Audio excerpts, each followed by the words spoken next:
və bu maneə də ən çox nədən qaynaqlanır? Bizim hansısa qorxularımızdan.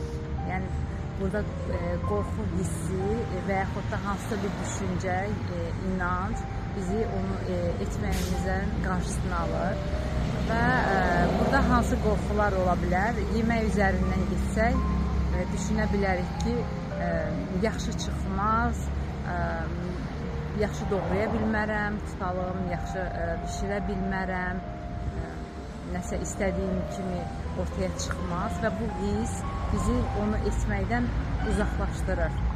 Və yenə də biz özümüz üzərindən də getsək, biz hansısa bilgini öyrənirik, hansısa məlumatı öyrənirik. Mənim ən çox danışdığım həyat kodunda insanlar necə olur, bununla bağlı mənfidə necə davranış göstərirlər və onu necə dəyişmək olar.